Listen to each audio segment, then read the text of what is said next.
Hi hello what we eat in a day. ఈరోజు అత్తయ్య పిల్లలు మాడబడుచు ప్రత్యూష వాళ్ళందరూ వచ్చారనమాట. సో మార్నింగ్ బ్రేక్ఫాస్ట్ గార్లు చికెన్తో స్టార్ట్ చేశాను. అండ్ తర్వాత 11 o'clockకి ఊరికే చిన్నగా డెజర్ట్ కింద ఫలూడా ట్రై చేశాను. అందరికీ ఫేవరెట్ అయిపోయింది. సో కాకపోతే ఇందులో పంచదార వేయలేదు, బెల్లం వేసాను అనమాట, సగ్గుబియ్యంకి వాటికి కొంచెం హెల్తీగా తింటారని. అండ్ లంచ్కి పప్పు చారు అండ్ పీతల కూర వండాను. దాంతోపాటు కొత్తగా పట్టిన ఆవకాయ మాగాయ అండ్ నేను ఫస్ట్ టైం ట్రై చేసిన ములక్కడ ఆవకాయ. సో ఈ పచ్చళ్ళతో కానిచ్చేసాం. అండ్ ఈవినింగ్ అందరూ హలీం అడిగారు, చికెన్ హలీమ్. ఈ మధ్య నేను చేసి వీడియో పోస్ట్ చేశాను కదా, అప్పటి నుంచి అడుగుతున్నారు. సో ఇప్పుడు వచ్చారు కదా అని చెప్పి చేశాను. నేను చేసిన హలీంకి అయితే చాలా మంది ఫ్యాన్స్ అయిపోయారు అండ్ మరీ అడిగి చేయించుకుంటున్నారు. అండ్ దీనికి నేను ఇన్స్టెంట్ మిక్స్ కూడా రెడీ చేసుకున్నాను. నేను మీకు అది నెక్స్ట్ వీడియోలో పోస్ట్ చేస్తాను. యమ్మీ హలీం బాగుందా?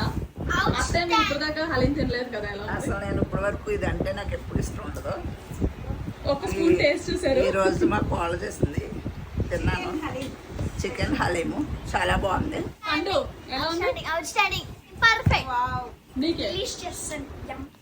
సో ఫైనల్గా మజ్జిగ తాగి కిచెన్ క్లోజ్ చేద్దాం అనుకున్నాను. ఇంకా అందరం అలా సరదాగా కూర్చొని ఎవరి పనుల్లో వాళ్ళు బిజీగా ఎంజాయ్ చేశారు. ఈ లోపు ఖాళీగా ఉండదు కదా మనసు, జిగర్తాండా గుర్తొచ్చి ఆర్డర్ చేసుకున్నాం.